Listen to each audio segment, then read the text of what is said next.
Welcome to our first lecture on chemical kinetics. Up to this point in chemistry, we've spent a lot of time asking questions like, will a reaction happen? What products will form? And how much product can we make? Kinetics asks us a different question. It asks, how fast does the reaction happen? And that turns out to be a really important distinction. Think about gasoline burning compared with iron rusting.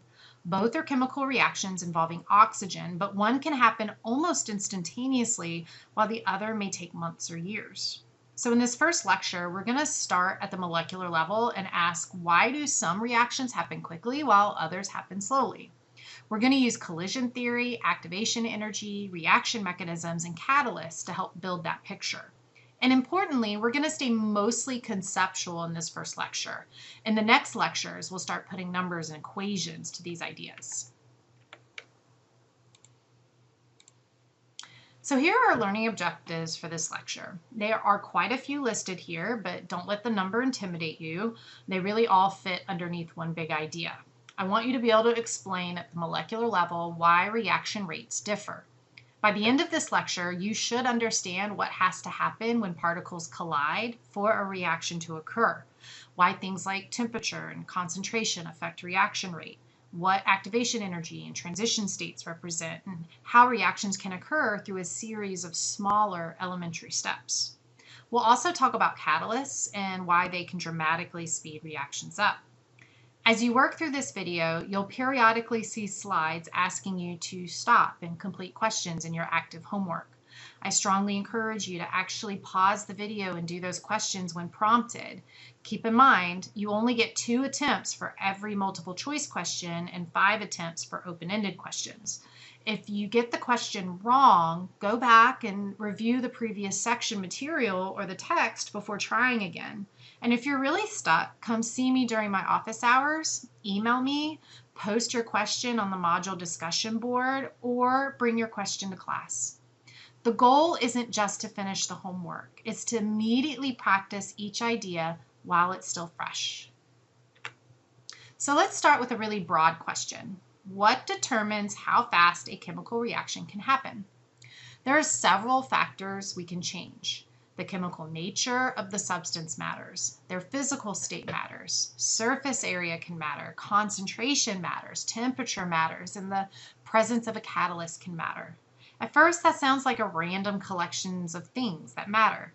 But what I want you to notice during this lecture is that almost all of them can be explained using the same molecular idea: successful collisions.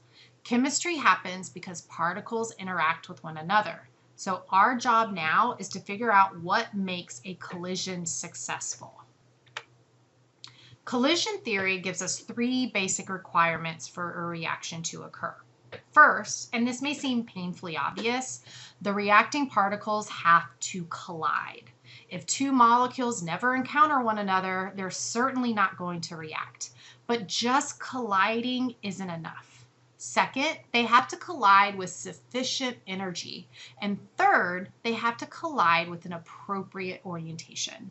So look at the image on the right. The same molecules are colliding in both examples, but only one orientation actually places the correct atoms in a position where the necessary bonds can break and form. So one of the most important things to remember from collision theory is this: not every collision results in a reaction. In fact, depending on the reaction, many collisions may be completely unsuccessful. So this figure gives us a nice visual for that idea. In the first example, the molecules collide, but they're moving too slowly. They simply bounce apart because they lack the energy needed to react. In the second, they have energy, but they're oriented incorrectly. Again, they collide and bounce apart. It's only in the third situation that the molecules have both the correct orientation and enough energy. That gives us what we call an effective or successful collision. So whenever we talk about something increasing reaction rate, I want you to ask yourself, how is this increasing the number of successful collisions? And that question will take us a surprisingly long way through kinetics. So this is a good place for us to stop and make sure collision theory makes sense. Navigate to your first active homework assignment, kinetics, and complete question 1. Pause the video here, work through the question, and then come back. All right, so now let's use collision theory to predict what happens when we change concentration.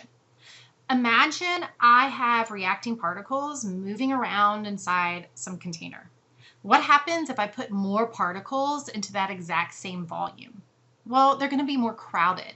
That means each particle has a greater chance of running into another reacting particle. So, higher concentration means more particles per unit volume, which means more frequent collisions, which generally means a faster reaction. Notice that I said generally. Later, we will learn that the precise relationship between concentration and reaction rate has to be determined experimentally. But from a collision theory perspective, this makes intuitive sense. More possible encounters means more opportunities for successful collisions.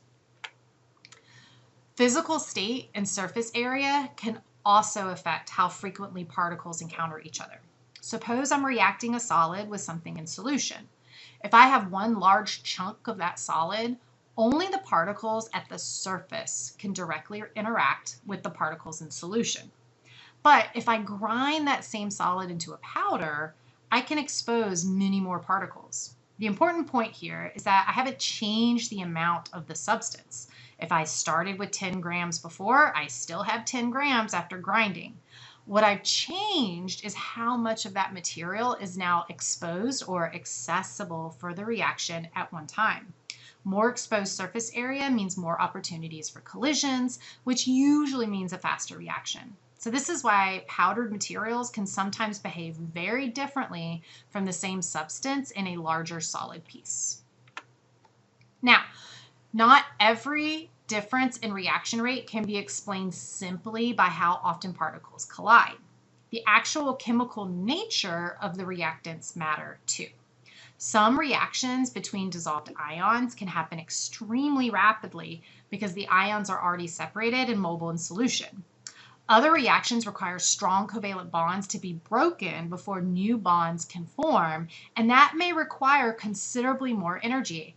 I want you to imagine the energy that it takes to pull two magnets apart. That's what it's taking to really pull two atoms apart that are sharing electrons in a bond. So some substances are also simply more chemically reactive than others. So reaction rate depends partly on what bonds have to be broken and what bonds need to be formed. This begins moving us from simply asking how often particles collide to asking how much energy does the reaction require. And that brings us to temperature and activation energy. So you already know from earlier chemistry that temperature is related to the average kinetic energy of particles. As temperature increases, particles move faster. That does increase collision frequency somewhat, but, and this is really important, that is not the main reason temperature has such a strong effect on reaction rate. The much more important effect is that at higher temperatures, a greater fraction of those collisions occur with enough energy for the reaction to happen. So temperature doesn't just make particles collide more often, it makes more of those collisions energetic enough to be successful. To understand why that matters so much, we need to introduce the concept of activation energy. Activation energy, which we represent as E with a subscript A, is the minimum energy required for a reaction to occur. You can think of it as an energy barrier. Reactants can't simply slide downhill into products. Even if the products are lower in energy overall, the reactants still have to overcome this initial energy barrier. Look at this diagram. On the left, we have our reactants. On the right, we have our products. The height from the reactants up to the peak in the middle represents the activation energy. And I want to emphasize something here because this becomes a common source of confusion. Kinetics and thermodynamics answer different questions. The energy difference or thermodynamics between the reactants and the products tells us something about the energetics of the overall reaction. And this is something we're going to explore later in the semester. Activation energy, however, tells us how difficult it is for the reaction to get started. So a reaction can be energetically favorable and still happen extremely slowly if its activation energy barrier is high. So thermodynamics asks whether a process is favorable. Kinetics asks how quickly it happens. And these are not the same question. So at the very top of that activation energy barrier is what we call the transition state. The transition state is a temporary, extremely high energy arrangement of atoms. At this point, old bonds may be partially breaking while new bonds are partially forming.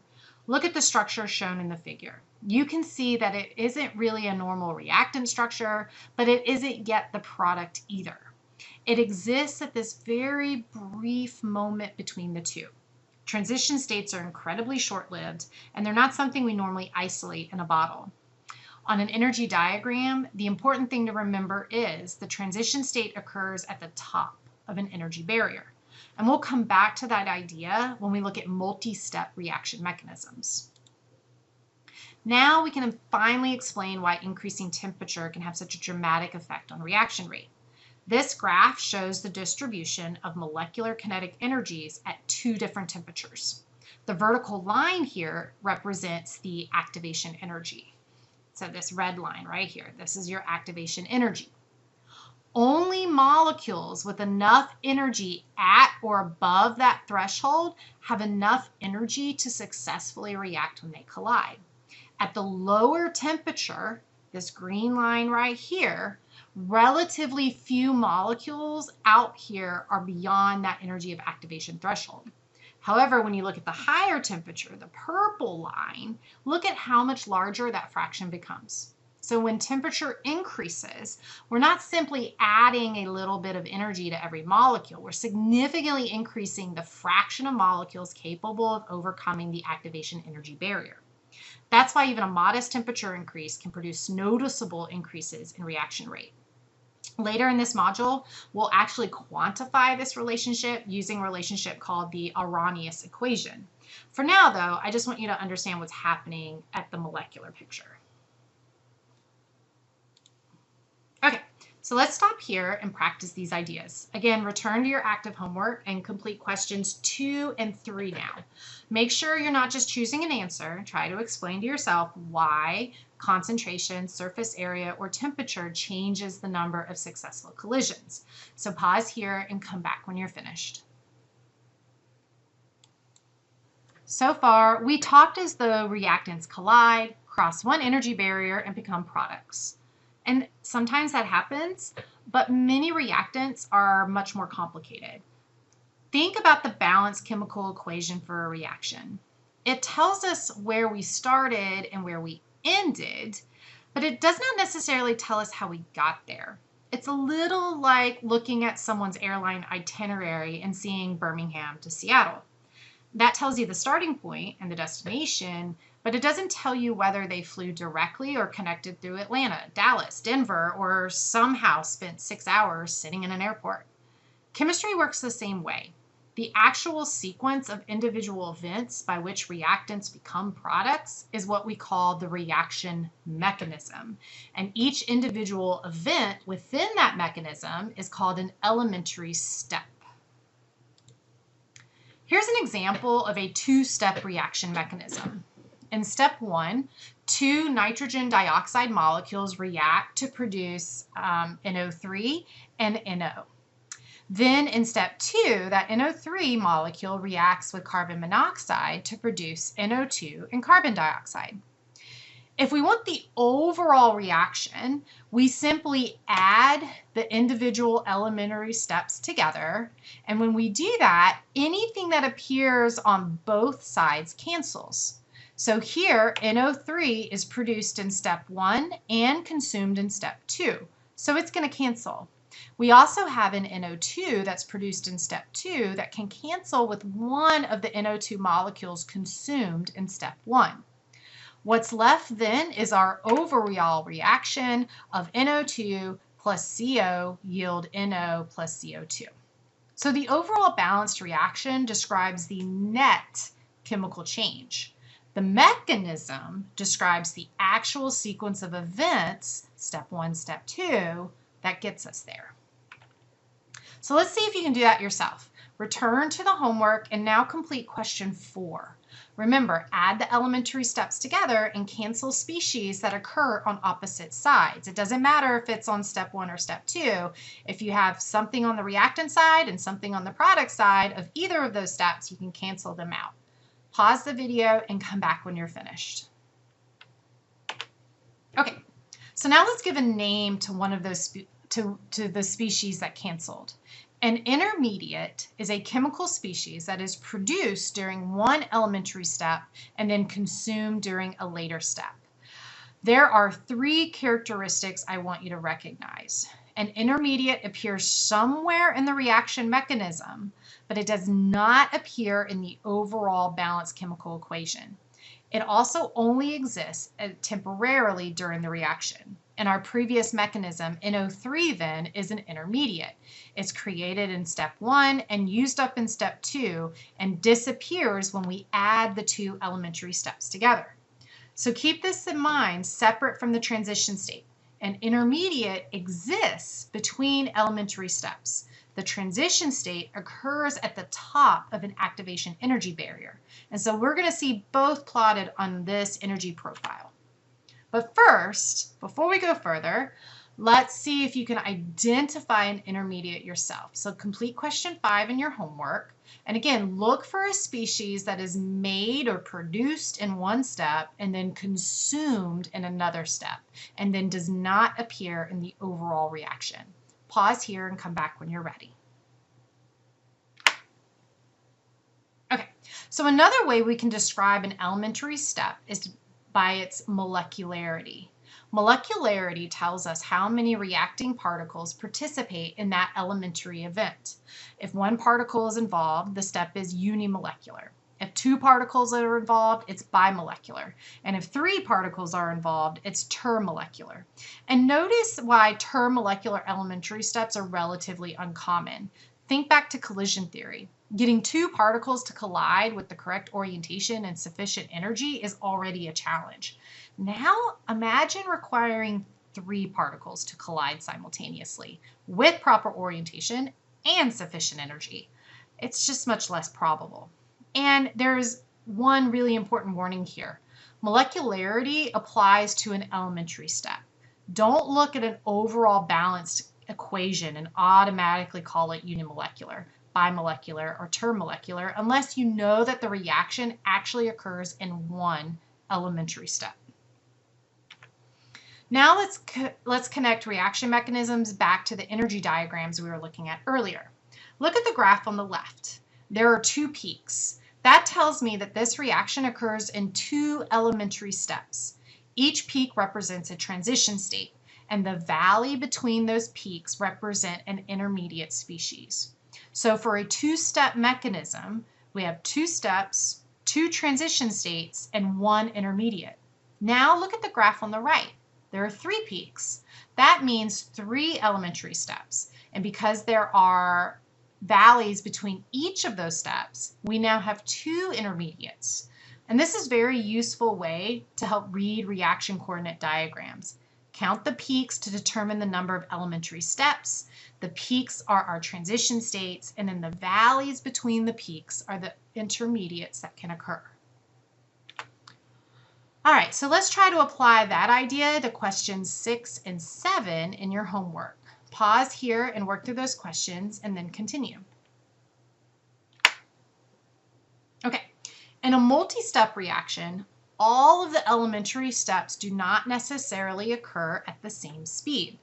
One step may be considerably slower than the other steps. We call the slowest step the rate determining step. You can think of it as a bottleneck. Imagine traffic flowing down a 4-lane highway that suddenly narrows to 1 lane. It doesn't matter how quickly traffic was moving before the bottleneck.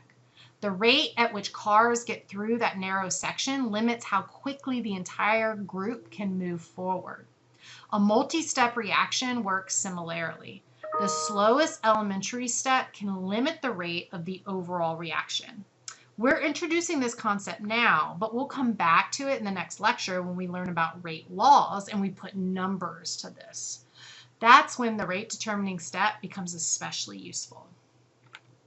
Okay, so now let's talk about catalysts. A catalyst increases reaction rates by providing an alternative reaction pathway with a lower activation energy. So I want to emphasize the words alternative pathway. A catalyst doesn't give the reactants more energy. Instead, it gives them an easier route from reactants to products.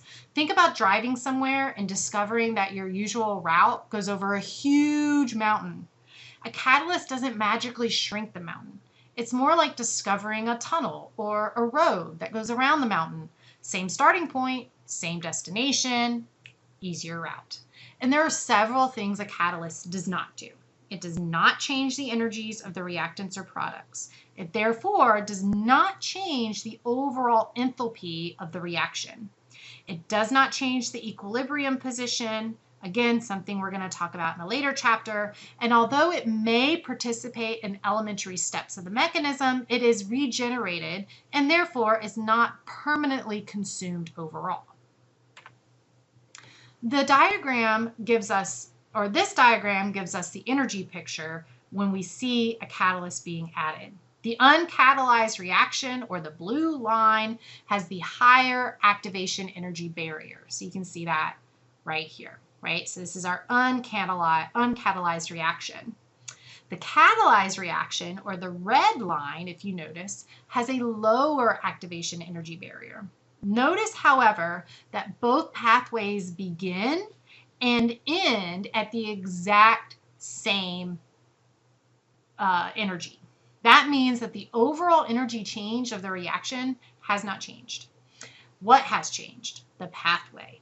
And because the activation energy barrier is lower, a larger fraction of molecular collisions now have enough energy to be successful. So once again, we can connect this all the way back to collision theory. A catalyst increases reaction rate because it increases the number of successful collisions by lowering the energy of activation needed to go from reactants to products. And again, it does this by creating an alternative pathway.